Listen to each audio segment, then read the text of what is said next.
不知道屏幕前有没有小伙伴跟我感觉一样啊？雪衣这个角色真的好好看啊！不管是渐变色的头发，还是短毛也好，还是白丝也好，都完美戳到了我的性癖上，是我个人最喜欢的一个星穹铁道4星角色了。但是性癖归性癖，好看归好看，它的强度具体怎么样呢？可不可以养呢？本期视频带给你答案。继续前进。视频最开头给大家小小的解释一下雪衣技能的各种机制啊，普攻就不需要多说了，没啥好说的。E 技能是一个扩散技能啊，打中间和两边这个也不需要多说什么。然后重要的是它的大招，它的大招可以无视敌方弱点，直接对敌方进行削刃，就算对面的胖胖没有量子弱点，我也可以对胖胖进行削刃。然后雪衣如果叠满了这个叫做恶爆的层数，它会进行3段的这个追加攻击。而这个东西应该怎么叠呢？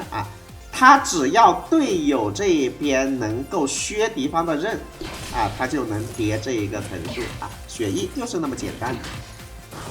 我昨天玩到现在也玩了6、7个小时了啊，我对它的评价是，它确实是目前4星角色中强度的天花板。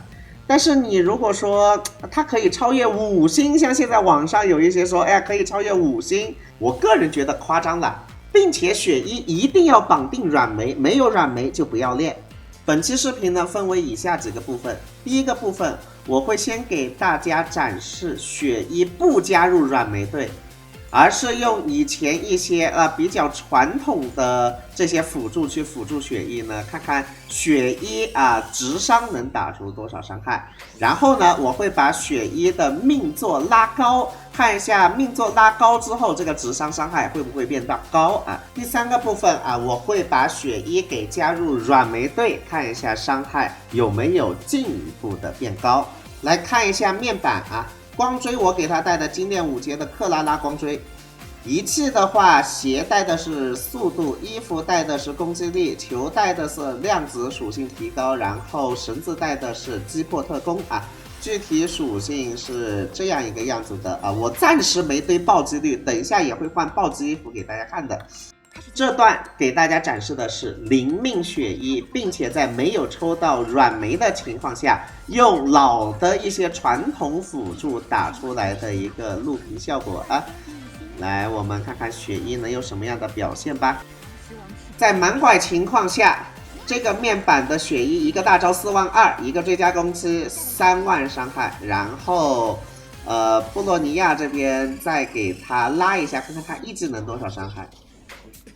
一技能的伤害是45000所以我才会说没有软梅就不要练雪衣。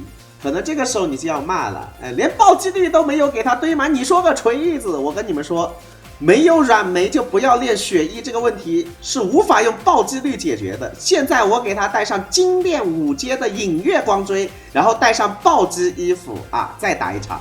依然是例行把所有拐都给雪衣上然后我等一下给你们看看，在如此面板下的雪衣能打出一个怎样的伤害。来 ，OK， E 技能也给他上我们来看一下面板，我还专门把2层龙吟也给他怼上了把光锥的2层龙吟都给他怼上了。那光锥带的是经典5阶的隐月基本上除了没有软梅以外，其他都已经做到顶级水准了。在这种情况下，来先开大招吧。大招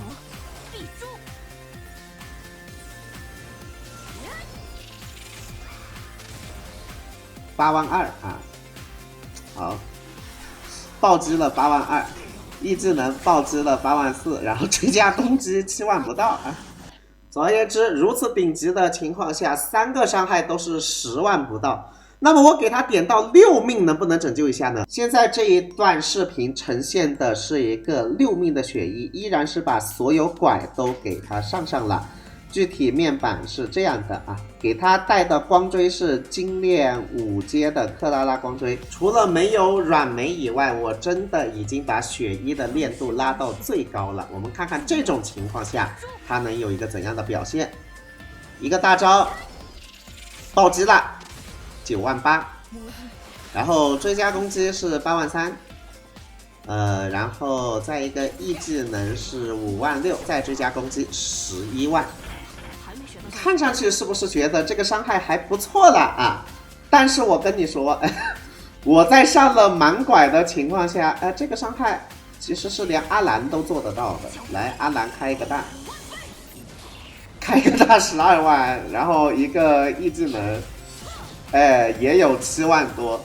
接下来我们再把刚刚的击破套给它换成量子套看一看，暴击率、速度、量子属性提高和击破特攻啊，光锥和之前带的一样是克拉拉的光锥，具体属性是这样的样子的啊。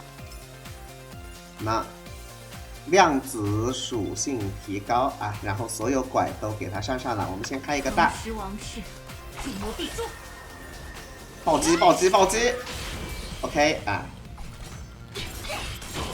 好，然后追加伤害，量子套没多少提升。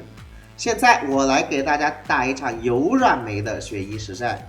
好的，现在我们是把软梅上去了，看看队伍里有软梅的情况下，血衣能提升多少。先开一个 E。OK 啊，一个 E 4万伤害，追加伤害是10多万。软梅开一个大。然后佩拉也开一个大，然后我直接一个大招，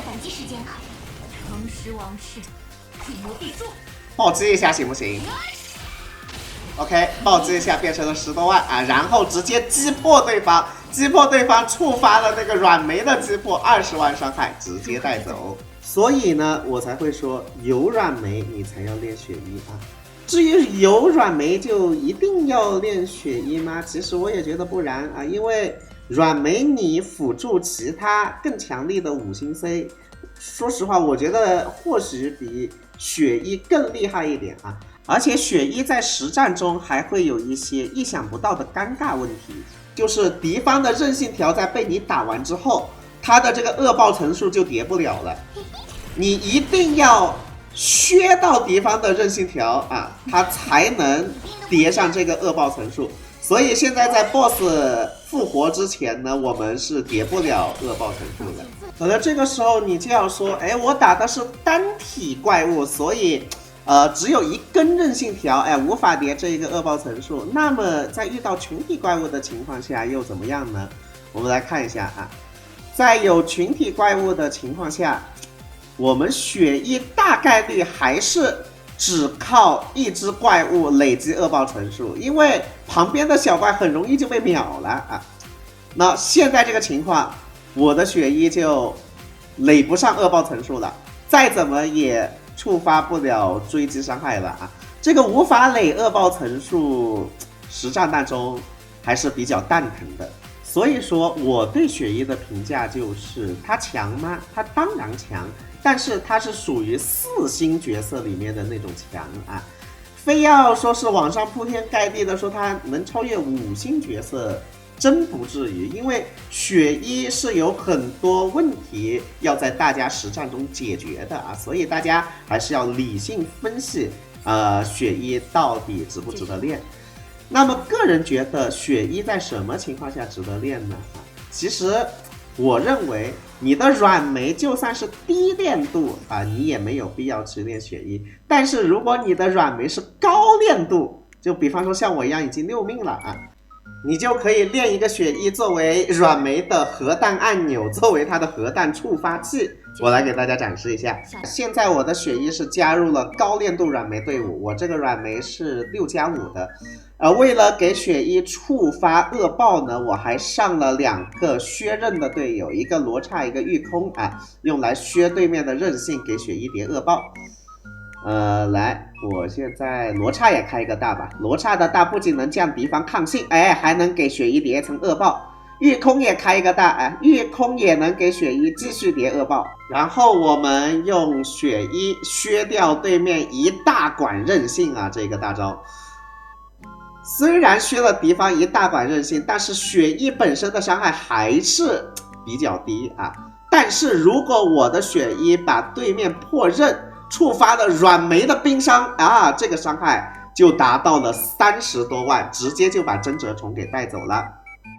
视频的最后给血衣做一个综合性的总结啊，如果你实在缺 C， 并且5星 C 都没有的话，练一个血衣还是很不错的啊，它在4星 C 里是很强势的。不过如果你5星 C 已经练好了啊，我个人觉得血衣应该是超越不了5星 C。但是如果你的软梅练得不错啊，你可以练一个血衣作为软梅的核弹按钮玩一玩也是可以的。